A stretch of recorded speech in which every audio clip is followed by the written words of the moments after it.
Today we're going to be shooting some pictures. I'm going to take one subject and we're going to go through the setups for it in two different cameras that we're going to use. What's that subject? A 1951 Monopoly set. So what's going to be the criteria for this experiment? We want to achieve a solution that costs little to nothing. One that will be efficient and consistent, requiring little if any editing or post-processing. So how this is going to work is we're going to take this is a Canon T3 Rebel. It is a DSLR and I think it's capable of a little over 12 megapixels. And we're going to be putting it up against this. This is an A20 Samsung.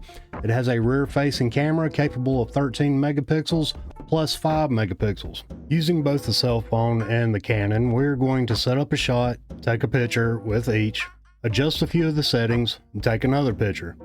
We're going to do this multiple times with different backgrounds and different lighting setups.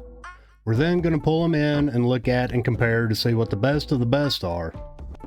From those best of the best, we'll then put them through our image editors, Photoshop and Windows Photos. We'll clean them up a little bit more and then see exactly what we've got at the end of the day, and can we figure out some formulaic way to say this is the cheapest, most efficient way to shoot pictures for eBay or anytime you're selling something. First up is going to be composition and framing. So before we ever push a button to take a picture, we kind of need to have a rough idea of how many times we want to push that button. One of the easiest, quickest ways to do that is to go ahead and settle the question of framing. How is the subject positioned in the picture? Since we don't want to get too artsy here, we probably need to go ahead and set some criteria and some guidelines to follow, just to keep things manageable. And to help clear up some of this confusion, I've included a few diagrams here. They'll give a pictorial representation of what it is I'm saying. Since we're discussing product photography and not French horror films, it makes sense to roll out some of the hot tension aspects of filming and angles. Therefore, low angle, high angle, bird's eye, Dutch angle or canted, establishing shots, or unnecessary extreme close-ups. For lighting, there'll be no overhead lighting to insinuate we're interrogating someone, nor do we have any foreboding fear to try to translate, so there'll be no underfoot lighting neither. All of this will leave us with our standard ISO shot list. This standard ISO shot list comprises of 5 pictures: front, left, back, right, and then a 3/4. But since shooting one of them will essentially be the exact same as shooting the others, we're only going to concentrate on the front shot. You'll see the subject front, and you'll see the line in the background. That's your horizon line. It's usually best to keep your camera in the same plane as that horizon line. The next topic to address is aspect. For this test, we're going to be sticking primarily to a 16:9 format. eBay typically uses square photos, so we're going to have to crop them anyway. You could choose a 4:3 landscape aspect if you wanted to. Just remember, at some point in time, the photos will end up getting cropped to square. Up next, backgrounds. We're going to narrow down a little bit by removing some of the choices for backgrounds. Most backgrounds should be simple and non-distracting. Once again, we're not going high art on this, so there's no need to set up an elaborate background or environment. For our specific test, I've selected 4 different backdrops, 2 of which I already know ahead of time are not going to make the cut, but I want to include them as an example. White, black, stripe, and red. As you'll see, it's a toss-up between white and black, at least for me, but now we have the base parameters for our experiment, which are standard front shot, simple background. But I want to take this as a starting from scratch approach. Please bear in mind, take notes, or else get you a little notebook while you're doing this, so as you figure up your shooting solutions, you can document them so you can return right back to that same solution. And by solution, I mean, what are your camera settings? What are your lighting settings? How do you have things positioned? The better that you can streamline this, the faster you will be and the more consistent results you're going to get. Now that the parameters are set up for our experiment, let's talk a little bit about the equipment. Our basic equipment: cameras, lights, and a few other small things. Cameras, as I mentioned, will be one of two cameras, the Samsung A20 versus the Canon T3. That doesn't mean you can't use a GoPro or a webcam, but here are the results from a GoPro. They're a little less than stellar. While we'll get into more of a technical discussion on LOTs, here are the basics for it. Your lighting sources will typically be one of the following: natural light, also known as sunlight, but it's not always available. Then you have onboard lighting, which is typically known as a flash. I do not necessarily recommend flashes as they tend to blow pictures out on any reflective surfaces. Here's an example of one of those from the Canon. Then you have your artificial light, which can come in the form of an incandescent, which usually is the yellow homey feeling of lights, very nostalgic. And you have the fluorescent, which are the cold, harsh, bluish lights. Then you have LED, which I have many in my office that you can change the color of. And then you have LED studio lights that usually come with a pack of colored gels. And these gels are little filters you can put in front of the light to change the color coming off. The ones that we'll be using today are 500 lumen. Additionally, you can have a light box, which are fairly easy to make, or you can use the highly popular ring light that many vloggers use. For our test, we're going to be using natural light as an ambient, and then our main key light and backlights are going to be LED. As far as in any other equipment you may need that may be helpful, diffusion. Diffusion is a thin material that you can use to break up some of the harshness of light. This is a typical ripstop parachute top fabric that I use, and it's slightly off-white. Another thing you can use is called a kicker, and it has a reflective surface on it that bounces light from a source from a different direction. A tripod is always handy anytime that you're going to have multiple static shots. And these white balance cards, you don't have to always use them, but if you get into a situation to where you're not really sure what white is in a picture, sticking one of these in a test shot will give you a point of reference for any of the pictures that you take from that point forward. Now here's where we get into the more technical side of it. Some of the aspects we're going to get a little bit deeper in, and some of them I just want to make note, and it will be up to you if you want to chase the rabbit further down the hole. Lights and color temperature. So color temperature is usually measured in what they call kelvins. Starting at the lowest Kelvin, which is 3000 K, you get what's considered candle light. This is the amber orangish color hue that many lights produce that typically is indicative of a flame. Until yet further around 7000 K, you'll be getting into what's the blue sky color of lighting. So anytime you hear color or temperature, warm or cool, that's what they're referring to. Intensity, typically measured in lumens. The lower the lumen count is, think of it like this: it's closer to dusk or dawn. And the higher the lumen count is think of it closer to midday. Another term you'll hear is ambient. This is non-directional light. This is what the sun does for us in most cases. Your key light is the spotlight. That is the main source of light in any lighting setup. And unfortunately, we cannot talk about any sort of image unless we talk about the format and file size, because your resolution and its file size are locked in a perpetual tug of war. The higher the resolution, the higher the file size is going to be. So how do we take those two things and talk about them in one fell swoop? It really depends on what it's going to be used for and where it is going. So in shotgun format, here we go, your JPEG. This is the most common format that you'll use. Your .png is primarily for web format stuff. It does allow transparency, but it's really not good for photos. Finally, .psd Photoshop extension. There are a ton of tutorials on YouTube regarding Photoshop, and this isn't going to be a straight up learn how to do every single thing in Photoshop. So with all that being said, the best format to choose for eBay is a JPEG at 1600 by 1600. They'll accept photos as small as 500 by 500 pixels, and they'll accept them all the way up to 9000 by 9000 pixels. Just make sure that you keep your file size under 12 megabyte because that's their limit per photo.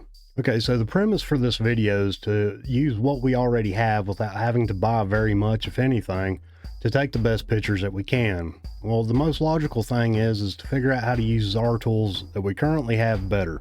One of those is to understand a few of the camera settings, and these kind of transcend between a DSL or even a standard phone camera now. The first aspect to consider is your ISO. This essentially determines how sensitive to light your camera is. The higher the ISO, the higher the sensitivity becomes, which will equal a brighter image. The one potential side effect for having a high ISO is you're going to get more grain in the picture. You'll end up picking up more noise. The aperture controls the amount of light that can enter. Think of it like your pupil. When larger, allows more light to enter. When it's more narrow, it allows less light to enter. Now you may be thinking ISO and aperture are similar, but they're not. To understand it best is in terms of the side effects. A larger aperture is going to make the background more blurry, and it's going to be a little bit harder to focus the picture. Your shutter speed is exactly what it sounds like, how fast the shutter closes. Longer shutter speed means more light gets let in. The main side effect to this is blurring of pictures. And then we'll mention a couple of the lenses. You've got the smaller ones, typically the 18 to 55 millimeter, which comes standard for any DSLR. Best focal length for photography is 75 to 100 millimeter. The reason I'm not using it here is because that is an aftermarket lens. And then you have your macro lenses, which once again, I'm not using because that is a special piece of equipment you have to go out and buy. Now that we've got our source images took, we can go through and start the culling process. Try to pick out the best of our unedited photos and put them through the ringer. We'll look at cropping and rotating, color correction, adjusting contrast, saturation, and filters. One thing you have to bear in mind is every single step that you go through is going to add time. The hallmark of any good picture is how much work do you have to do to it after you take it. Out of all the photos that we took, I've selected 5 to continue through the rest of the process. In these diagrams, I've noted the light positioning, so as we get through these upcoming tests, it will help us look back to see which one was set up properly from the beginning. Each of these 5 pictures are going to have 2 copies made. One copy is going to go through Photoshop, and the other copy is going to go through Windows Photos. We're going to time how long it takes to get through the editing process through each software, and then we're going to compare the final result. And hopefully at the end, we will have a clear winner. I've went ahead and picked the 2 that I think is going to make it all the way through to the end. They seem to be starting at the best possible place. There are a few best practices we can tease out. In Windows Photos, the first thing we need to do is open Edit, then click on this crop icon, then grab the handles to resize the sides or corners of the box by dragging it, and save.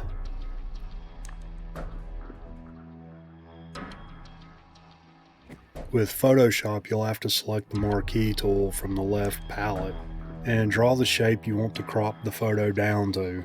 Once drawn, you'll have to click on the Image tab up top and select Crop from the drop down. Now that we've got our framing fixed, we'll adjust our settings. Click on Image tab up top, then Apply, Auto Tone, Auto Contrast, Auto Color. And meanwhile, back in Windows, I'm still playing around with sliders and adjusting values, trying to get a feel for what these settings actually accomplish. But the learning curve is generally less to get up and running with Windows Photos rather than Photoshop. Windows feels like it is for hobbyists and beginners, and Photoshop is essentially for professionals. That's not to discredit Windows, because it gets the job done. It's just not as flashy as Photoshop. Alright, for round 2, we're going to look at image rotation. So first up, we need to click back on the crop icon to open up our options. Additionally, to manually resizing pictures in Windows, they do have these helpful preset cuts. All you gotta do is make your selection and then click done.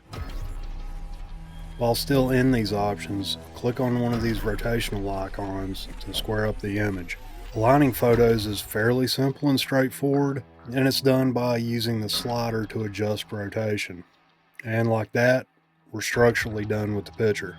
However, image alignment is one of those areas where Photoshop has always been clumsy with, and it feels more like Kentucky windage than an actual science. Click back up on the image tab, then image rotation, then arbitrary. It's called arbitrary because that's exactly what it is. You basically key in a number that you think the numerical value is for the rotation and decide whether it's clockwise or counterclockwise and hit OK. It's only after a few more guesses I finally stumble onto the right answer and voila, it's done. While I'm still playing around with sliders and windows, I want to switch back to Photoshop to show some of the manual adjustments. Back up to image, then down to adjustments, then over to brightness and contrast, which are slider controlled. There are additional adjustments. Levels is extremely valuable for tweaking tonal ranges.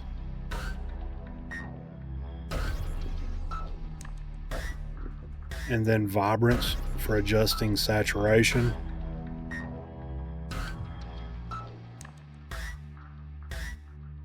And color balance to fine adjust the contrast color sets.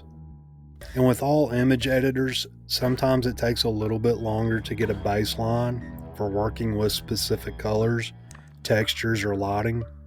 But once that base is established, the workflow can be sped up, or you can even create a script to handle the post-processing for you. Alright, now that we've shown some of the basics, we're going to speed time up a little so we can get to comparing and reviewing the results.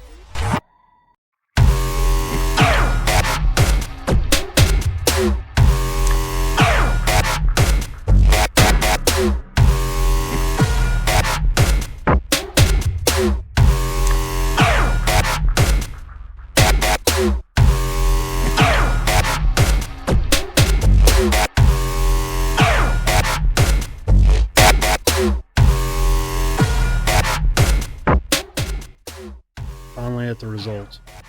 We're going to be grading this on a 1 to 5 scale, 1 being lowest, 5 being highest. We went through comparing 2 different cameras, 2 different image editing softwares, a couple of different backgrounds, and a couple of different lighting setups. We compared the Canon T3 to a Samsung A20. And there were a couple of criteria that I had to grade these on in terms of my own personal experience with them. The first one being ease of use. And the Canon got a score of 2 while I'm giving a 5 for the smartphone. Because in all honesty, we have toddlers at the house that know how to pull a smartphone out and pretty much navigate it, which factors into the next category of a learning curve. And I can't in good conscience, based on the results that I've seen, suggest or recommend that anyone go out and go get a DSLR or any camera of that nature without first having to warn them that you're going to need to spend some time with it to get good with it. The next criteria is quality, and I have to give both of these cameras a 4 because honestly, they're shooting nearly the same picture and the same resolution, which is kind of heartbreaking for me because the Canon, when I bought it, was around $600 and the cell phone was around $99. So it's been kind of a very strange return on investment with a camera of that nature. Transferring, Canon gets a 2 just because there's extra steps involved at trying to get the images off the camera into a state to where you can use them. With a phone, it's as simple as hooking up a USB or just direct upload.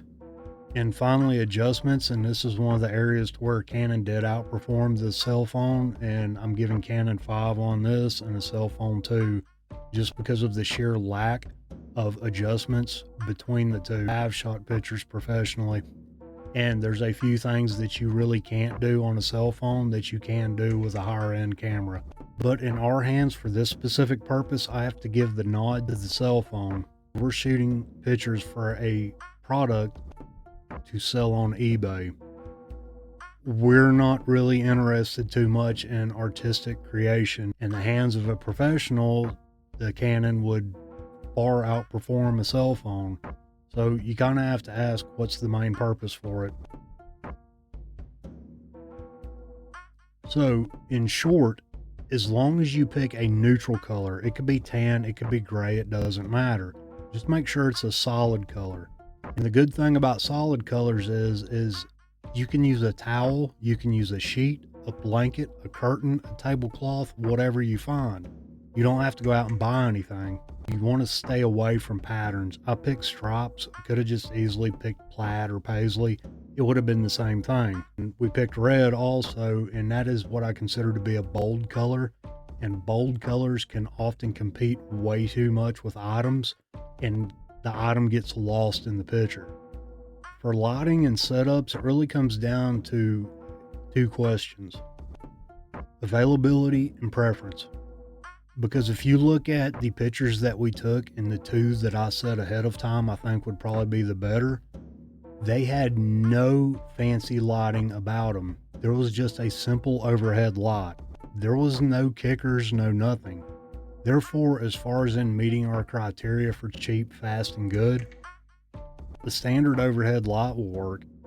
You could get a table lamp to use as a kicker or something of that nature, but you don't really need it. As long as you have your item positioned properly in relation to wherever that overhead light is, you're going to be fine.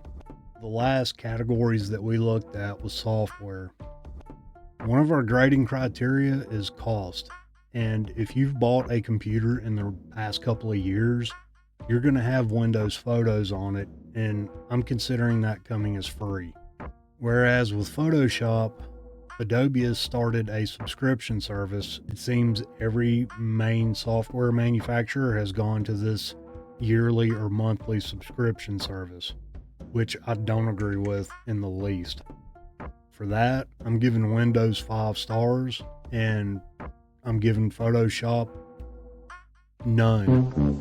The next one is ease of use. Photoshop is probably one of the most complicated programs I've ever used. I've used it for over 25 years, and there's still stuff I'm learning in it. Windows Photos is pretty intuitive.